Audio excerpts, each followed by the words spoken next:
What is going on, everyone? Welcome back to another edition of the Breakdown Sportscast. I'm your good friend and host, Kory Willis. Hope everyone is doing well on a Friday, getting ready for a great week 13. Maybe not the most eye-catching, eye-candy week Mhm. this week, but overall, there's still a couple good games out there. So overall, guys, I hope you all are doing well on your Friday, getting ready for a great week of college football.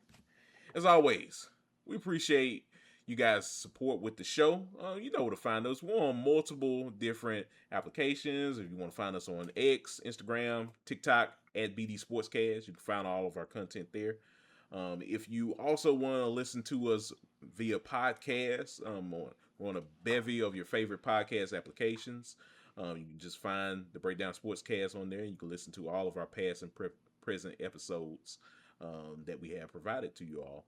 And also, we appreciate you guys' support with watching the show on our live streams on our official YouTube channel and on our official Twitch channel as well at BD at Breakdown Video Game Cast, where Chris and I are playing some video games from time to time. So feel free to like, comment, subscribe to all of our platforms. We appreciate you guys' support as we're trying to head closer to 100 subscribers, guys. If we can get to 100 subscribers, that will definitely put your name into a raffle for a chance to get some free swag courtesy of Chris and myself of your favorite school of your choosing as a thank you from the both of us. So yeah, and hey, if we can get to 100 before Christmas, that'd be a great Christmas present. Come on now. Yes, sir. So Yes, sir. yeah, so come on, it's getting close to the holidays out there, guys. We gotta hook you up. It's the season of giving out there. So Yes, yeah, sir. so And absolutely. Thanksgiving is around the corner, Corey. So we'll be very thankful. We'll be giving thanks to you guys for the support. Yeah, absolutely. It's just like what Chris said. So yeah, we wanna give back to the community here. This is a great community here on the Breakdown Sports Cast. So yeah, guys, definitely let your friends know, let your family know that we are here giving you provide you great content here on the platform here on YouTube and other places that we're on, talking about this great sport of college football. So yeah, guys, as always, we appreciate you all support with the show. As always, guys, you know who I'm with. You just heard him, my good friend and co-host. He is Chris Bolton. Chris, what's going on, my brother? What's up? What's up? Nothing much, man. Doing just fine. Ready for the weekend. It's going to be a fun weekend. We got potential with some of these games. We got a couple, high profile matchups, but there's a lot of underrated games, and it'll be interesting just to see like who will get caught slipping because it's the week before rivalry week. Can Mercer can they pull off the improbable and have Auburn sweating and maybe beat the Tigers? You know what kind of season they've been having. It's matchups like that if things go left, boy, they really are going left, and it's going to have some shakeup on in the college football landscape, Corey. Not no big time matchups, a lot of big time matchups that just pop out, but if things do go downhill, boy, you gonna hear about it on Sunday. No, you're right, Chris. Look, this is a just like I said in the beginning of the show. This isn't like your stacked heavy week of college football. But overall, there are some sneaky good games out there that can still make for an interesting weekend of college football out there. We only got 2 more weeks of the regular season this week and next week. So yeah, who knows what could happen, Chris? It could definitely be some things that could kick off the final week of the regular season with a bang. So hmm hey, hmm I'm all for it. I know you're all for it. It's college football at the end of the day. College football in November. What more can we say about that? Yeah, exactly. So gear up, people. It should be fun. Yeah. No, I definitely agree with Chris. It should be a fun one this weekend. Well, Chris, it's not going to be a stack show, of course, but we still have a couple of games that we'll go through on today's show. But before we do that, I think we got to go ahead and look at some things going on in the coaching carousel right now. The coach, Mm-hmm. the coaching search, tracking 2.0, whatever we should be calling it here on the Breakdown Sports Cast. Like there's a lot that's been going on with head coaches from some schools, heading to other places, and we got to go ahead and talk about what's been going on, Chris. We just heard um, James Franklin, former Penn State head coach James Franklin, is now at Virginia Tech. So, hey, um, congratulations to him by finding a new home. He's now a Hokie, and from what I can tell, Chris, those people at Virginia Tech, they're very excited about having James Franklin along the ride, and I'm excited too. I think he fits at Virginia Tech, and I think they're going to have some great years under their belt with him being at the helm. So, what were your thoughts about hearing the news that James Franklin was hired as Virginia Tech's brand new football coach? I think it's a great hire.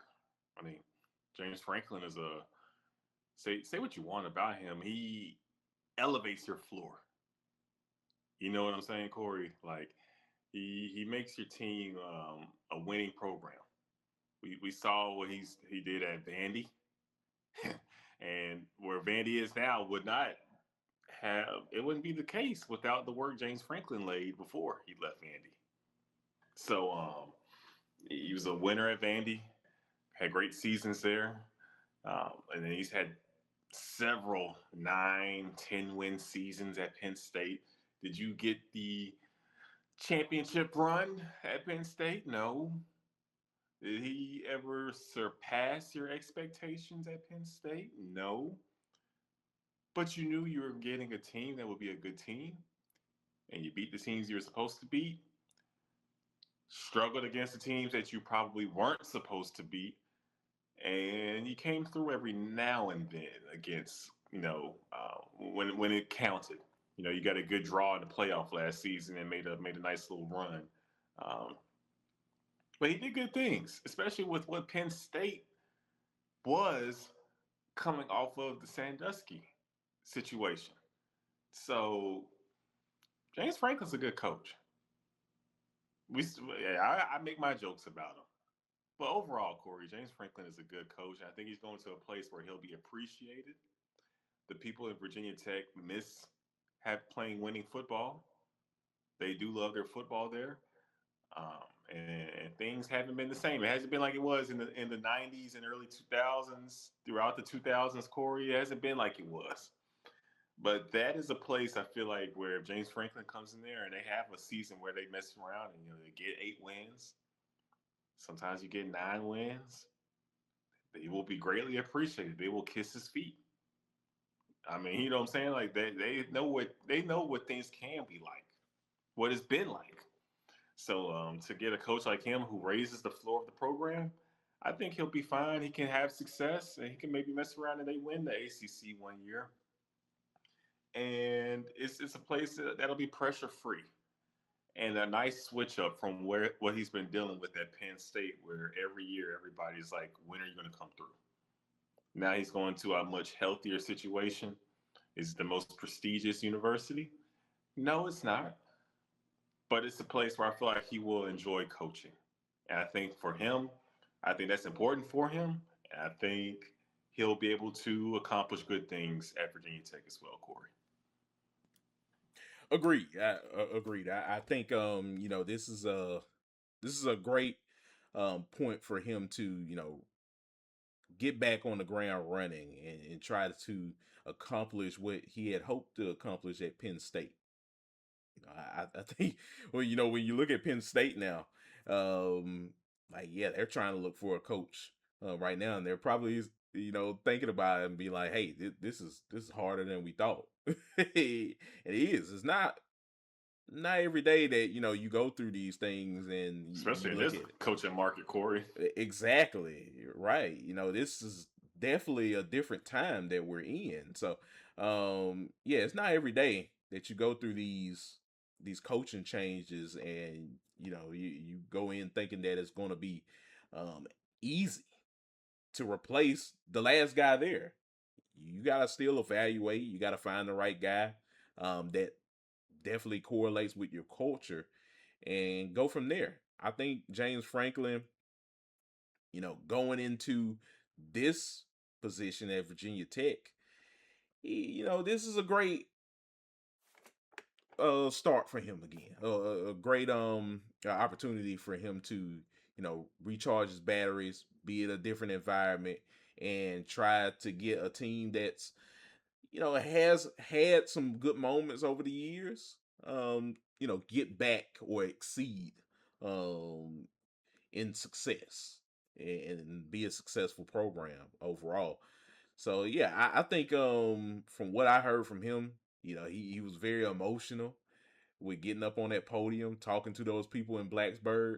I think you really see the humility in him and just him embracing the moment and saying, hey, he wants to make sure that this program can be the best that it can be. So and hey, I root for him. I think this will be a great opportunity for James Franklin. So we will see. On the flip side, Chris, I gotta do that. But on the flip side, from James Franklin, what's going on in Oxford, Mississippi is unprecedented.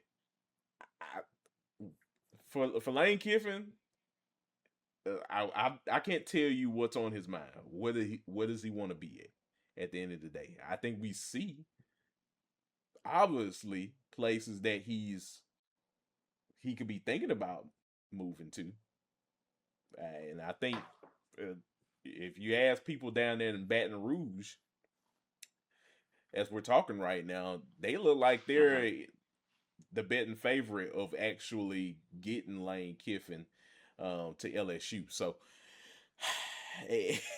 last thing I heard, Chris, Keith Carter, athletic director from Ole Miss, is looking to have well, as our audience are listening to us, that meeting is they're looking to have a actual sit down on Friday, and probably by the time folks you are already listening to us, something's already probably has happened by now. So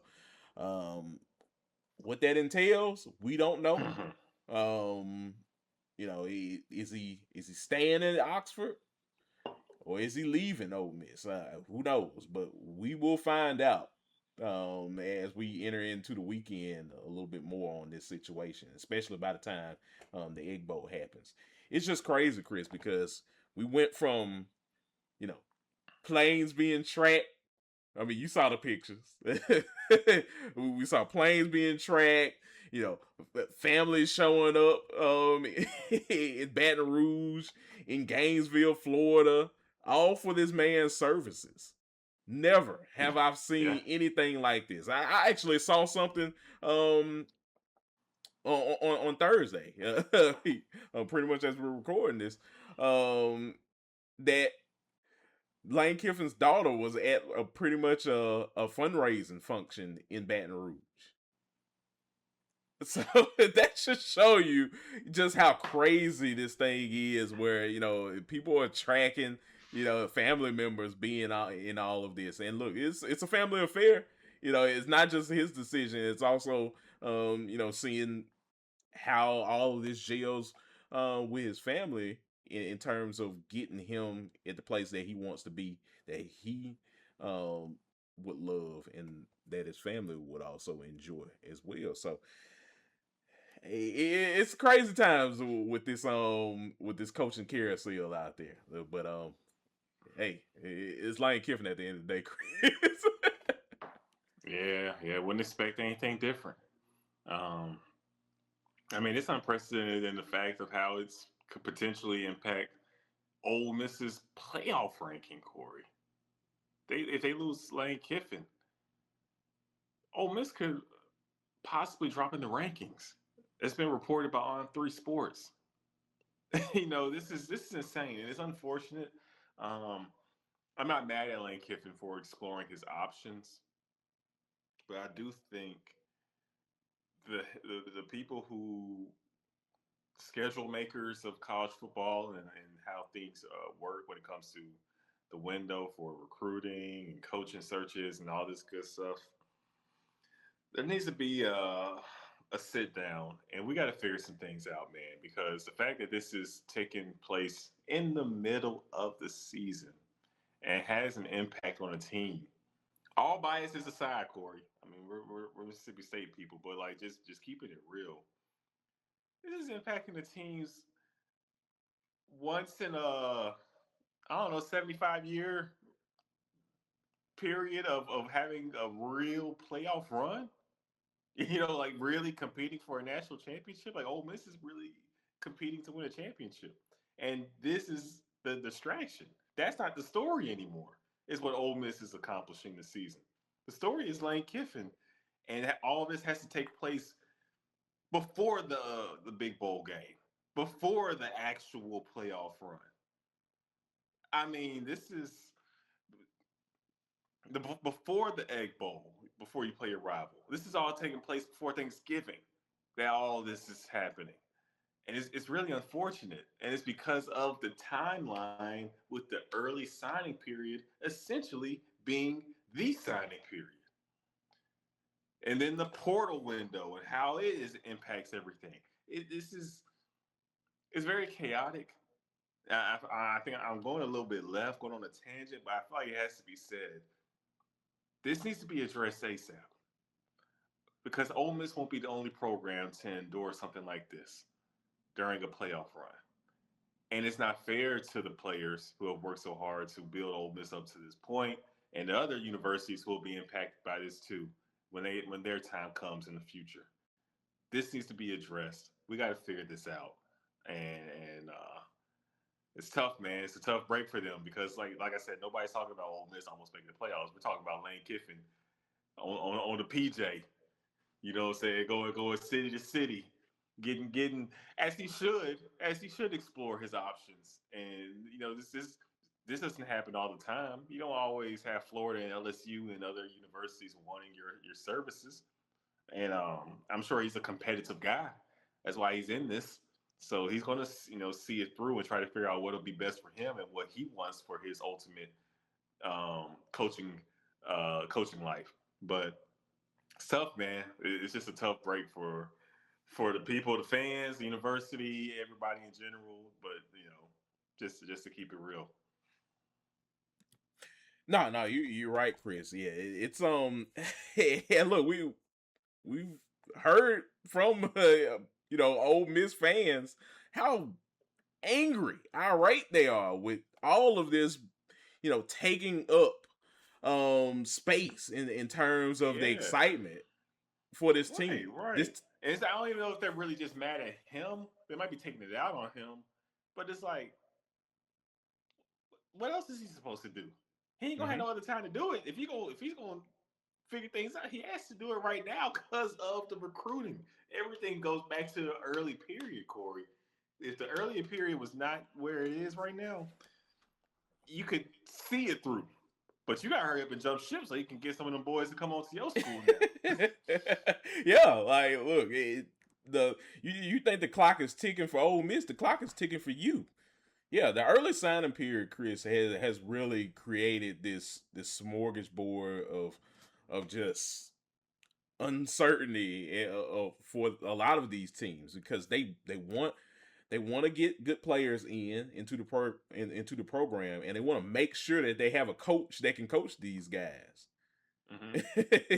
to kind of instill like, hey, this is the reason why you should be here. When you're kind of like a bump on a log, don't really have a coach right now, or you don't even know you're going to keep the guy that's there. Yeah, it does create a lot of uncertainty for your program. So I get why Ole Miss fans are irate at, Mm-hmm. at this whole situation that's going on. And I also understand why, schools like Florida, LSU, are also wanting an answer soon because they want to get on the ground running by winning the day. I know that may be cliche, but winning the early signing period. Mm-hmm. And the only Because school that I really see that is not really pressed is like kind of okay in this situation is LSU, Kory. mm-hmm, Because most of the time when people commit to LSU, they commit to LSU. because they want to be They're there. not. They're right. It doesn't matter who's coaching. They didn't commit to the coach. Mm-hmm. People who go to LSU are committing to LSU, the university, the program. This is what they commit. This is what they commit to. This is what they commit to. I may not be putting up the L's better. Maybe I'm putting it up better than Brian Kelly's ass. So, but I'm just saying, I'm trying to tell you, Chris. This is what you go to LSU for. Mm-hmm. Mm-hmm. Like Exactly. no, you're absolutely right, Chris. But yeah, I think with all of this this crazy uncertainty going on is with Ole Miss is Lane in or out. It's definitely unprecedented, and who knows? Maybe we will find something out. As folks, as you're listening to us yap about this, maybe we'll find something out on Friday. Who knows? Maybe we'll find something out over the weekend. We don't know, but if we keep waiting, we will be at the Egg Bowl. And by then, we need to know, is this man even going to be on the damn sideline? Oh boy. I will So, say this. it's interesting. Mississippi State fans, we have our own problems that we're worried about. But it's a nice little escape. And honestly, it gives this team a chance. It continues to help this team have a better chance of winning what is already a crazy rivalry game. But this is exactly a recipe for a Mississippi State upset. Will the Bulldogs go through and win the game? I can't guarantee you that. I can't tell you that. I can only hope so, selfishly as a state alumnus.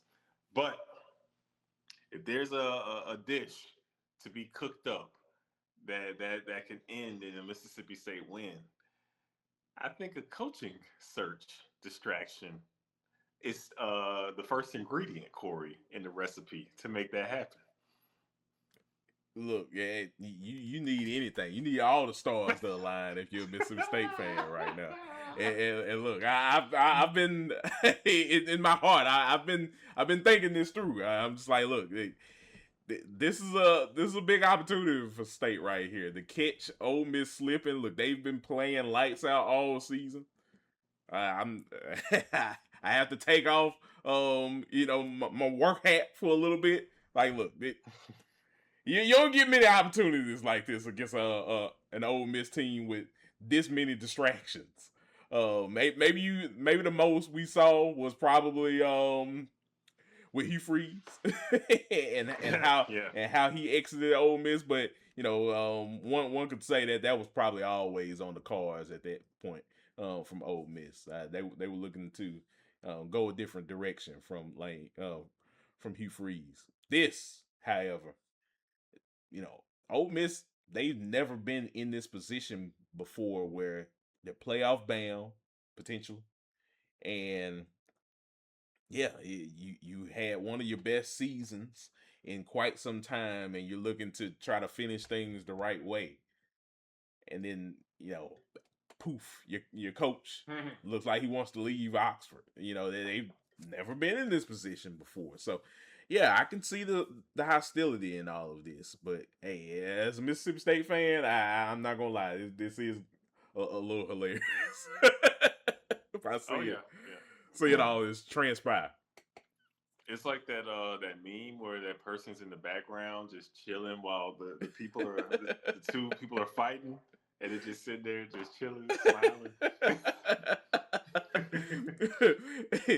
they don't know Kamario Taylor gonna be playing it on Friday, do they? Oh my goodness.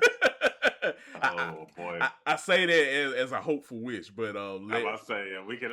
Yeah, State fans can only wish. yeah, yeah. That is our only wish.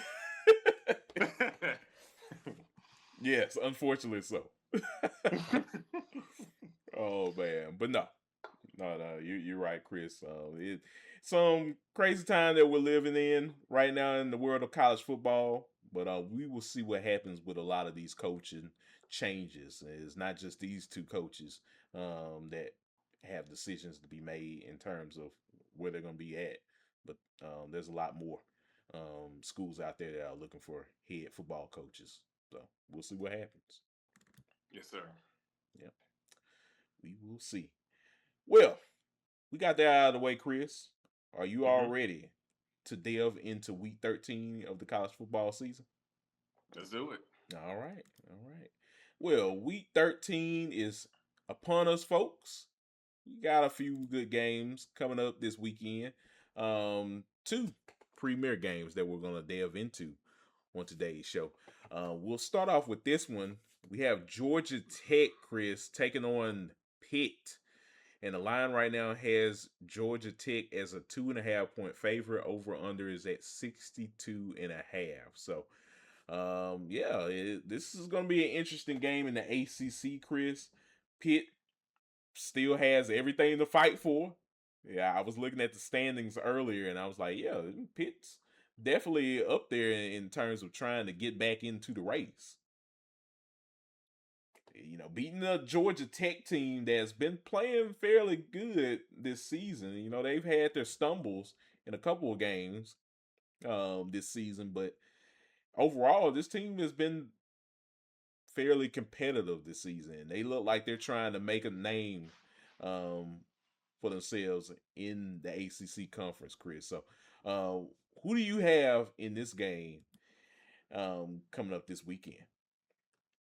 Yeah.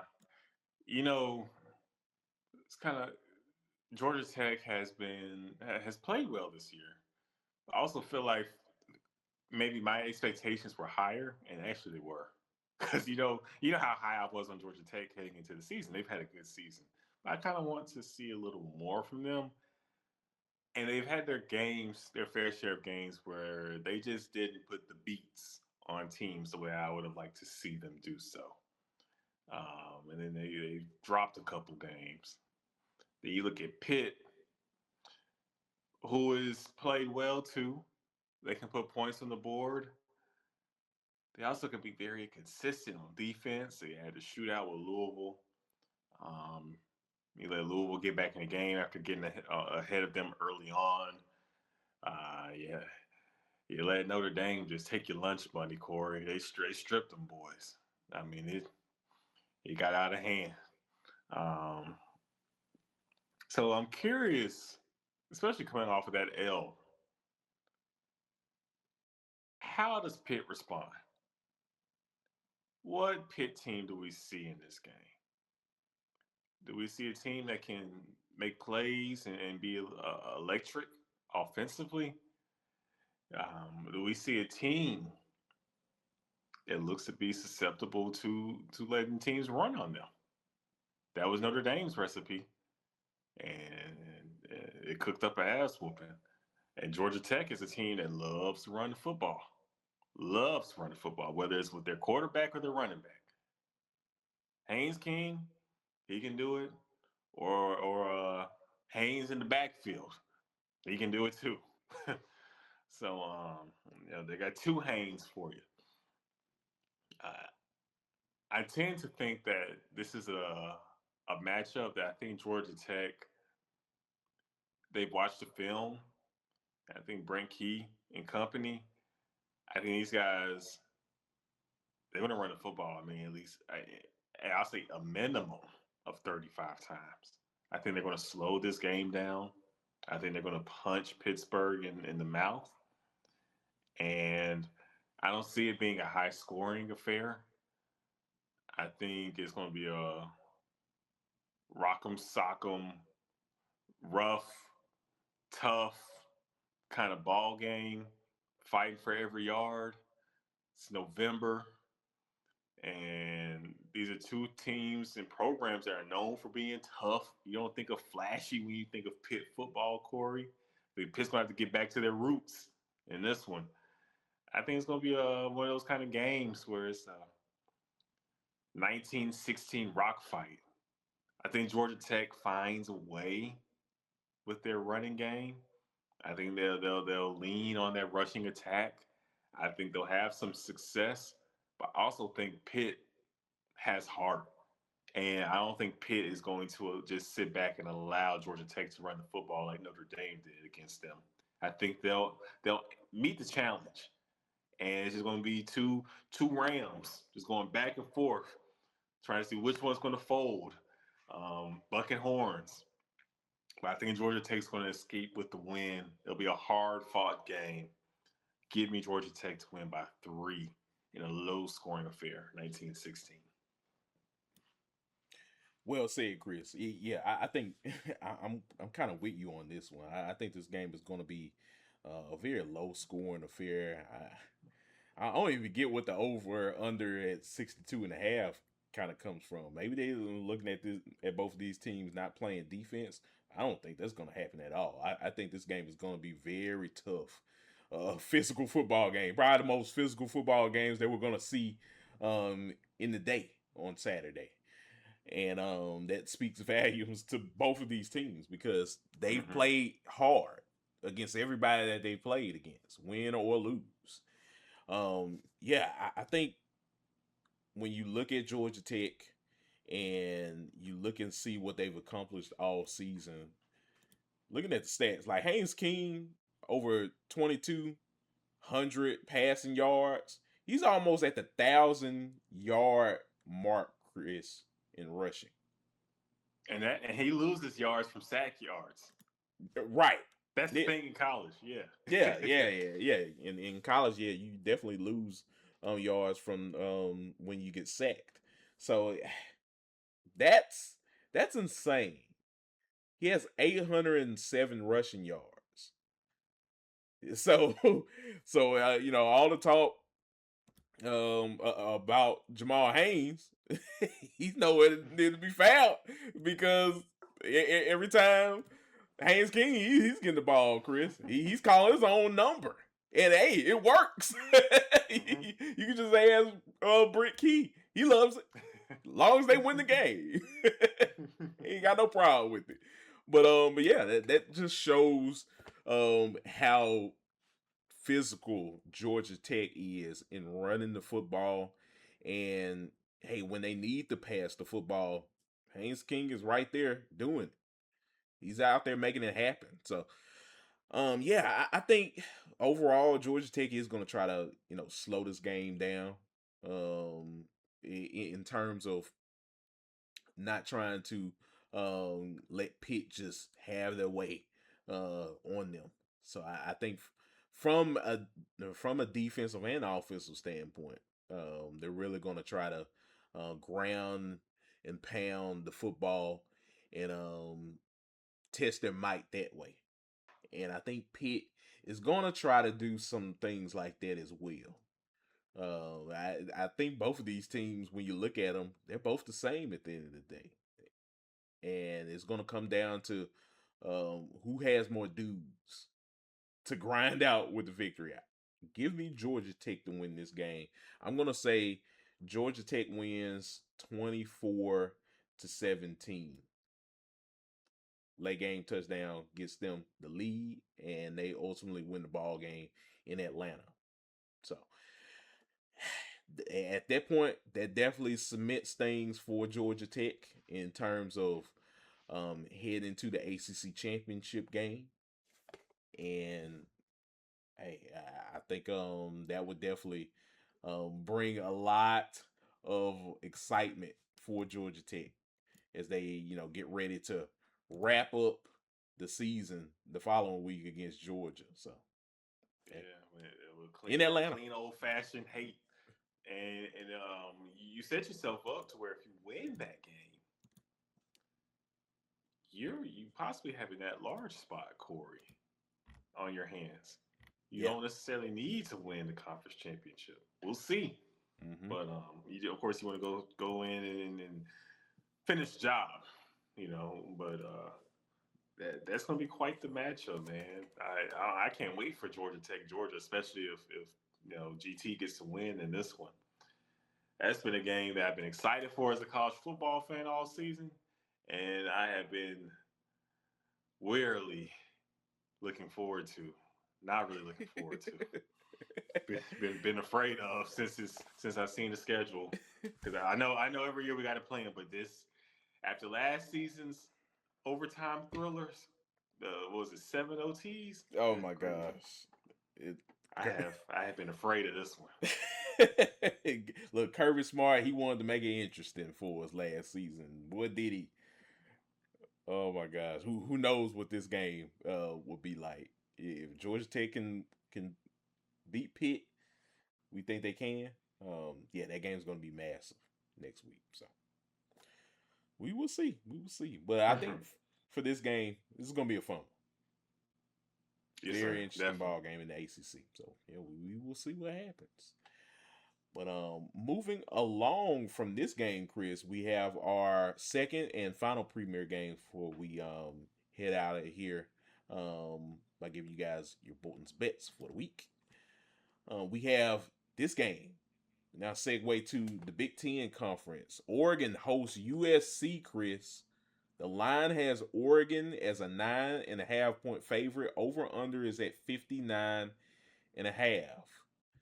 This game, Chris, it has potential upset written all over it. When you think about USC this season, man, they've been treated pretty much like a red-headed stepchild. And literally, even in the conference, they've been treated like the red-headed stepchild, Chris. I know you heard about the big investment deal that the Big Ten has, and USC and Michigan. Yeah, somehow Michigan getting shafted in terms of the whole deal. I'm not surprised by that. Yeah, like insane. Can you imagine, Chris? They said Michigan already got enough money. Y'all got that Barstool money. We finna break y'all off. Oh my god! Oh my god! I think that's what it was about. They looked at it. They said, "Look, man, too much Barstool money. Look, we gotta put you in a different tier. You you ain't up here at the highest tier. We gotta put you a peg down. All right." And they still salty about Harbaugh and them winning the chip with all that was going on. I think so. I think so. Oh man, but no, you got all that going on, Chris. Can you imagine with all of that hoopla and USC potentially wins this game? It's gonna be a tall task. Be a nice little middle finger to the conference. It could be. That is what has my eyes glued to this game. I gotta see this. I gotta see it through, Chris. I just do. But yeah, this is gonna be an interesting ball game at the Austin Zoo. I'm pretty sure everybody has USC counted out in this ball game. No one's thinking about USC. No one really has thought about USC at all this season. It would be crazy if Lincoln Riley and company could beat Oregon at their home turf. That'd be his biggest win since being hired to USC. Yeah. So, and I'm not gonna put it past him. Jay Maiava, really good quarterback. He's capable of really showing up in big ball games when he needs to. And hey, if that happens, I'm gonna tip my cap off to Maiava and Lincoln Riley on this one. So, if I had to put a score on him, Chris, I'm gonna go ahead and say. I'm going to say USC wins this one. Give me the Trojans 35-24. USC wins this one in style. Shocks the college football world and the playoffs. And now we're talking about a USC team that is taking charge late in this playoff race. What are your thoughts, Chris, about this game? It is an interesting matchup, very intriguing matchup. When you look at Oregon's resume, their best win is Iowa. Uh, Outside of that, who has Oregon beat? You know, They beat Oregon Michigan. hasn't had the. Yeah, yeah. I mean, you know what I'm saying? They haven't. They don't have the most impressive resume. I feel like, um, and they haven't been the most impressive team this year, Kory. So I don't want to just chalk it up to Oregon's just going to do what Oregon does and beat the brakes off of USC. Now, if you don't mind, my good sir, just going to USC's, their statistics this season, and just let the good people know they're what they've been doing this season, especially offensively in that wide receiver room that they have, because they have some actual, some absolute studs in that wide receiver room, Kory. That they do. That they do. So for Jade Maava, right now he has 2,868 passing yards. And when you look at these receivers right now, USC's receivers, Makai Lemon, you got Jacoby Lane, McCree, all of these guys. We'll start off with Makai Lemon. He's already over the 1,000 yard mark in receiving yards. 71 receptions, 1,090 yards, and for 8 touchdowns right now. Jacoby Lane, he has 40 receptions for 585 yards and 4 touchdowns. So yeah, Mm-hmm. They got some boys good out there, production. man. Yeah, They got some good production. I mean, Makai Lemon, really good Sunday player, receiver. Yeah. Sunday player. Mm-hmm. He will be a first round pick next season. Just hope he's on your favorite NFL team next year.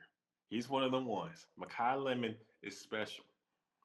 Um, Incredible talent. Incredible talent.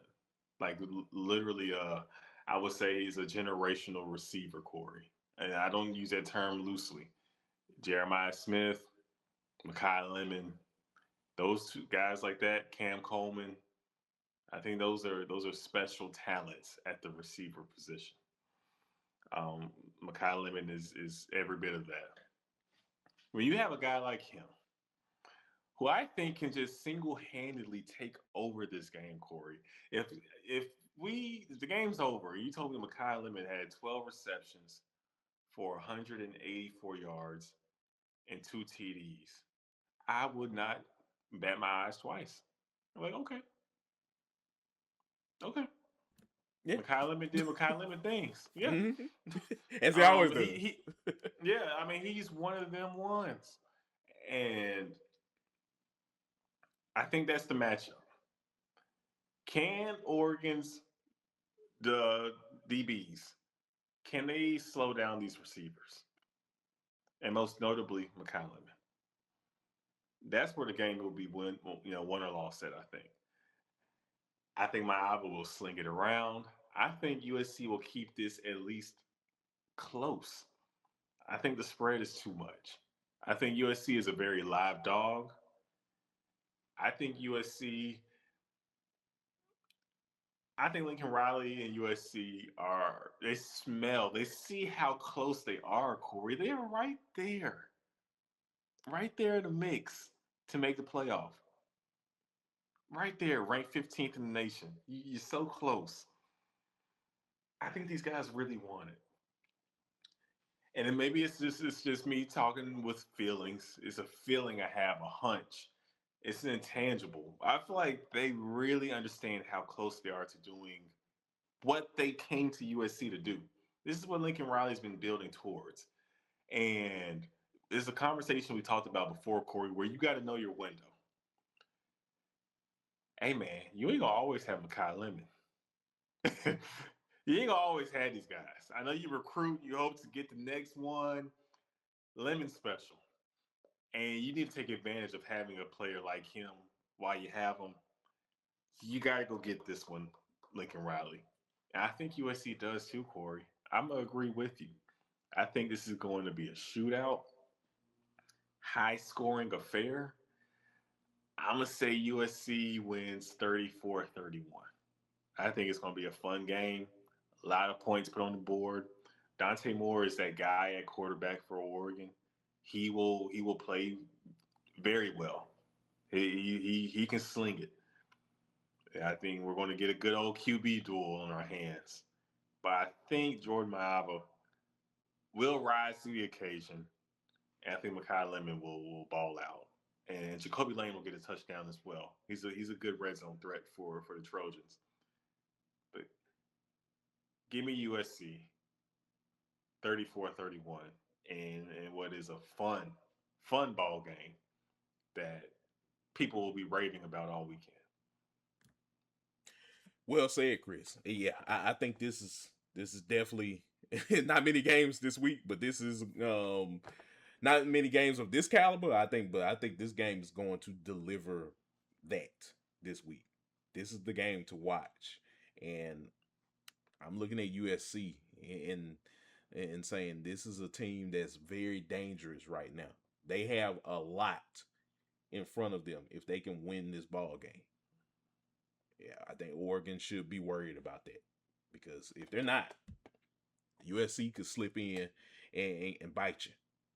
And then next thing you know, we'll be talking about USC being probably one of those teams that, well, it won't be probably. They would be like the Ohio State of this season, like we saw from Ohio State last season, making that late season surge and everything. Mm-hmm. So, hey, we'll see. We will see what happens. But I like this game. I think it definitely brings the excitement for sure this weekend. Yeah, definitely. And I think it goes a long way too. Jordan is a very talented QB. Mm-hmm. And I think he'll be ready for that Autzen Zoo. Mm-hmm. So, they've had their fair share of tough games playing Notre Dame this season and what they brought to the table. It just came off a tough game against Iowa. That wasn't easy. Those are the kind of moments you need. You need those tests to be able to go into the Autzen Zoo. I think these guys they'll elevate their play to the level it needs to be taken to in this one, and they'll find a way to get the win. I can't wait though. It's going to be a good game. Yeah, indeed it will be. So yeah, man, those are our two premier games, Chris. Can't wait to delve into those games on our live show on Sunday. Should be a fun one. And yeah, we will be here talking about it for sure. But before we head out of here, Chris, we got Bolton's bets for week 13. Go ahead and see what we have on the docket this week. You got some good games here, folks. Trying to make some cash, hit the parlay for the week. We'll go ahead and start off with this one, Chris. You got Missouri taking on Oklahoma. The line right now has OU as a 7.5 point favorite. Over and under is at 42.5. Let the good folks know, Chris, you got Missouri in this one. Let us in on this game. Oh, so in this game, we have taking the over on the over under of the line. I think in this we have it's a really good spot, Kory. Mm-hmm. So let's see. So yeah.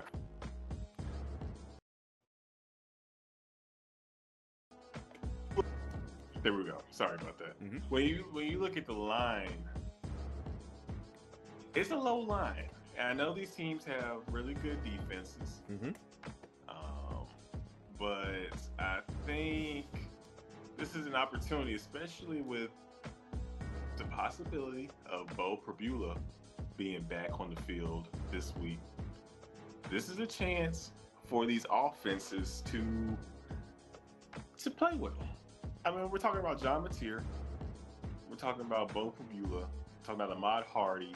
There's a lot of playmakers on the field, Kory. And I know these defenses are stacked groups, but all we need here is a good old 24-21, and you hit the over. I think it's an opportunity where the line is at to play the line, look at some of the guys that have the potential to bust one open, to make plays, and you trust players to do so in this one. So I think the offenses have a chance to shine through, even though both defenses are very good, very talented, Oklahoma's especially. But I think with execution and just tough football, I mean, we saw what Ahmad Hardy did last week. Ahmad Hardy can take this game over with a single run. Right. You know, so I think the potential is there for these teams to mess around and get in a shootout. I know it's not expected. I'm not calling for a shootout, but Ahmad Hardy can go through here and get a couple TDs. Next thing you know, John Mateer's got to lead the troops, rally the troops, and take them downfield and make some plays. These defense are even live to make plays and put points on the board. We saw the pick 6 from Oklahoma last weekend. So I think it's just a good spot to invest in taking the over. Yeah, no, I definitely agree with you, Chris. This is a sneaky game that could go one or two ways. It can. And I know, like you said about Ahmad Hardy, the guy's a stud. He's very hard to tackle. Oklahoma, they better have had a great week tackling drills because, man, Ahmad Hardy, he's going to test that. You remember that I bet Cam Newton Chip? That's exactly what he's saying right now as he heads to Norman this weekend. So, hey, we'll see what happens. But yeah, man, for Oklahoma, the defense has been playing lights out. Are they playing as amazing offensively as like some of the great juggernauts out there that has very potent offenses? No, but that's what makes this game very interesting with the line at 7.5. So we will see what happens, Chris. Yes, sir. Yes, sir. So yeah, man, should be a fun game indeed. One of those sneaky games of the weekend. So yeah. For sure.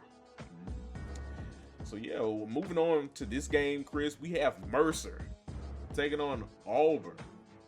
There is no point spread in this game, Chris, that I could look for. At least not right now, as we're recording this. But for you had the point line. You got Auburn over 41.5 in this one, as they should. They're taking on Mercer. And not just that. One of the big things is we have Deuce Knight, former quarterback from the state of Mississippi, now at Auburn, making the start this weekend, Chris. I think this is going to be a great test for Deuce to get some reps in. I can't wait to watch him play because he was really good down there in Mississippi. And should be an opportunity for him to get those reps before a big Iron Bowl game next week. Yes, sir. Yeah, Deuce should ball out, do his thing. Auburn just has too much talent, and I think we'll see their passing attack come alive for the first time this season because they got some good receivers. They just need somebody to give them the ball. I think Deuce can make that happen. So I think Auburn should take care of business, put a lot of points. No, I definitely agree with you, Chris. So yeah, man, we will see what happens with Deuce Knight and the Auburn Tigers coming up this weekend. So, yeah, moving along, Chris. This game it's spicy, Chris. We got Kentucky traveling to Nashville to take on Vanderbilt. The line right now has Vandy as an 8.5 point favorite. Over under is at 54.5. So let the good folks know, Chris, you got Kentucky in this one. What are you looking at in this game? I got Kentucky straight up money line. It's got Kentucky take the points. Take the points. I think Kentucky. think Kentucky can keep this close. I think this is a interesting spot. You know, Vandy could be looking ahead.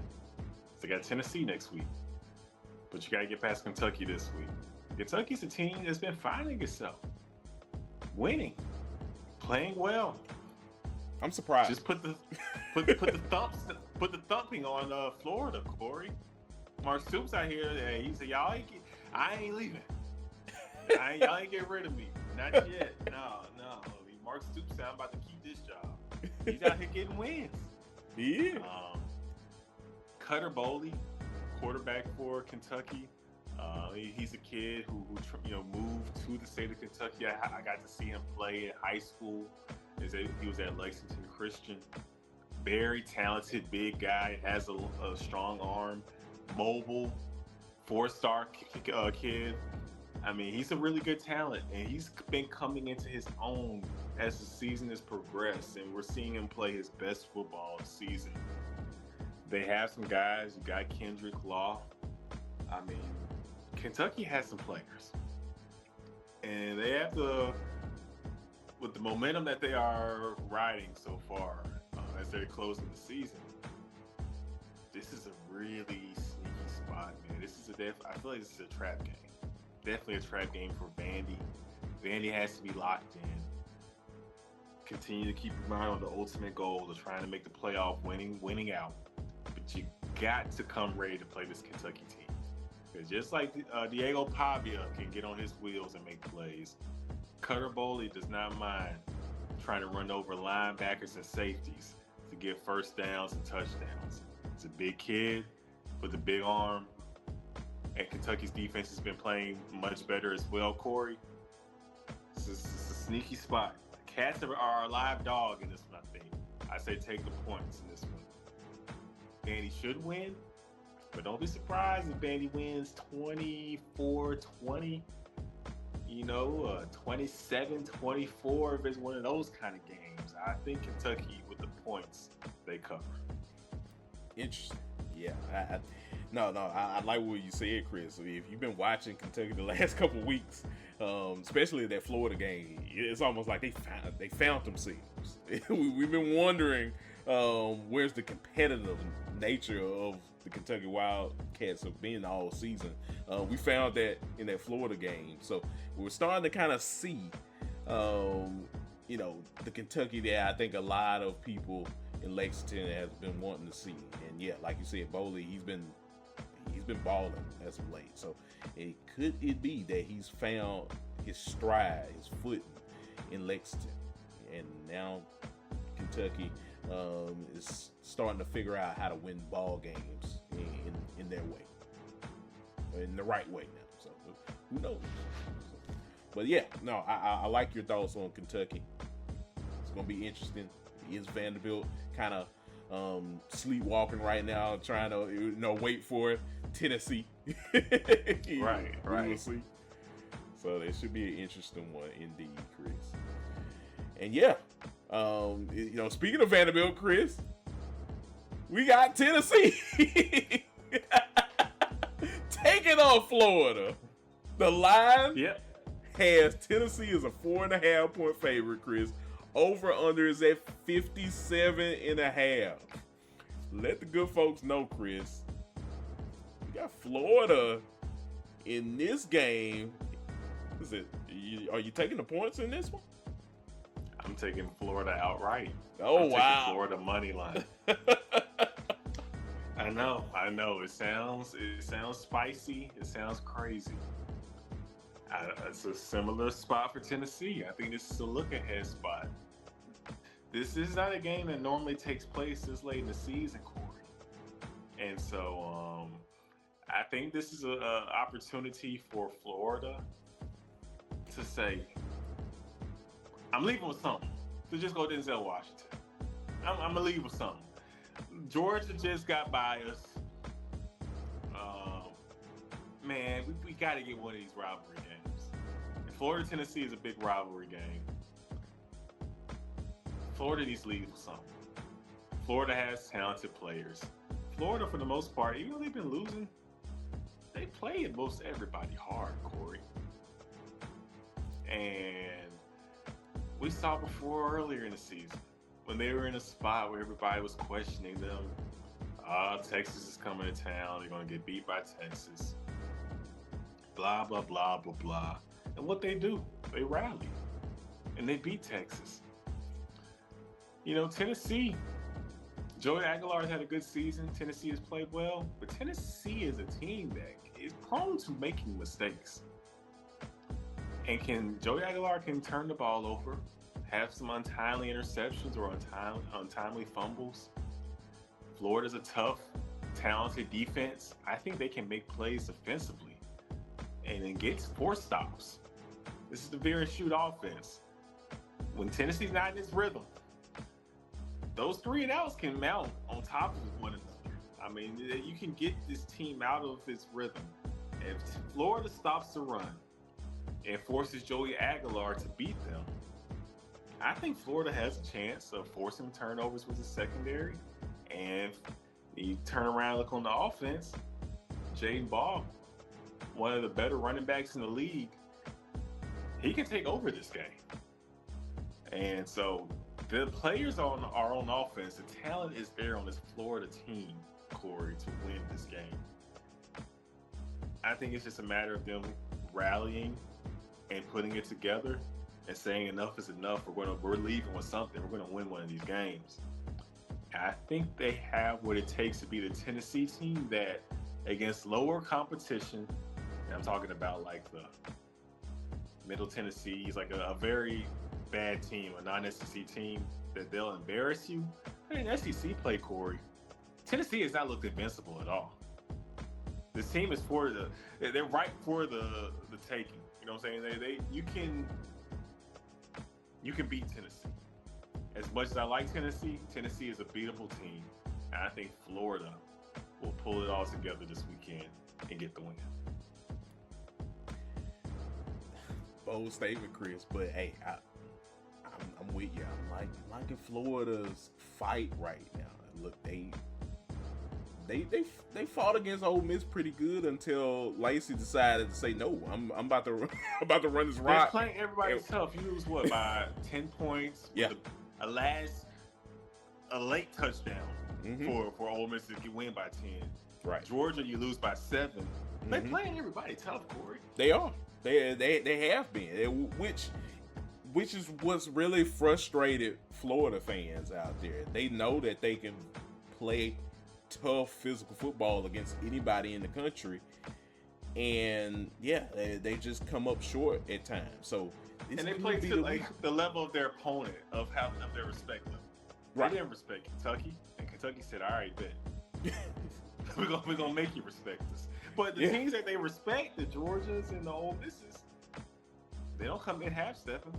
No, and you're absolutely right. So I'm looking at this game the same way that I looked at the game last week. And look, can they put together a game plan to win? I think they have the opportunity. Yeah, give me Florida to win outright. I don't think it's going to be easy at all, but Florida has some dudes defensive wise that can make it a game. And Tennessee, and they were like this. They were on an onward trajectory, and then ever since then, it's kind of been, just kind of teeter-tottering now. I don't even know what to say about Tennessee at this point now. It's just kind of like a above average SEC team this season. And hey, I guess you got Joe Aguilar out of it. He's not a bad quarterback, but in the grand scheme of things, he's definitely not, setting the world on fire either for you. So that's my thought on it. But I'm liking Florida in this one. Yeah, man. I mean, it's SEC football. Anything can happen. And I think people would be remiss to just chalk up Florida winning this game. I mean, Tennessee winning this game, and Florida has no chance. It's not genuine. You would be disingenuous if you watch Florida this season. This team. I mean, it's It's not a fun team for Florida fans to watch, but you know that they play up to the level of their comp, and I think these guys will be jacked up to play Tennessee. Yeah, no, you're absolutely right. So, yeah, man, we will see. We will see. Should be an interesting week of games this week coming up. So, yeah, man, that's it. That's all we got for week 13. Our predictions are in the books. All we gotta see now is see it through, Chris. It's an interesting Saturday indeed. Uh, interesting Saturdays that's going to definitely set some things up for week 14 for sure.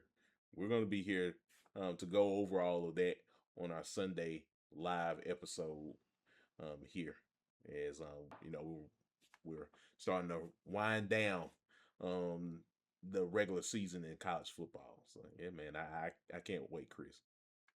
Yes, sir. So, yeah, man. Well, everything is wrapped up here on the show. Before we get out of here, Chris, we got some outros. Good sir. Let the good folks know where they can find you on social media. Yeah, so you can find me on X, or as I call it, Twitter, at Chris_Bolton_12. Holla at your boy. Should be a fun weekend. We're gonna be watching the games. You're gonna be watching wrestling. Mm-hmm. We got some good boxing matches. Got Yes, we UFC do. in the morning. They're all the way out in Qatar. This is loaded weekend. Loaded weekend. Nice. And can't wait for you to kind of get your thoughts on a lot of these fights too this weekend. Should be one to remember. Oh yeah. Well, I can't wait. I can't Yes, wait. sir. Nice. And yeah, folks, if you want to follow me, you can find me on X at Listen to KSW. On there talking college football, professional wrestling, maybe some video game news, whatever. If I'm on there, I'm talking. Definitely chime in with me on there. But yeah, guys, we appreciate you all hanging out with us here on the Breakdown Sportscast. As always, guys, you know where to find us. And you can follow us on X, Instagram, TikTok, all of that great stuff. You definitely leave a like, comment, subscribe on this channel, on our official YouTube channel, and all of our other social media platforms that we are on. Definitely chime in with us on the comments below this video. Let us know which game you're excited for. We're getting closer to the end of the regular season, getting ready for some conference championship games. Let us know what you're excited about for this weekend and beyond.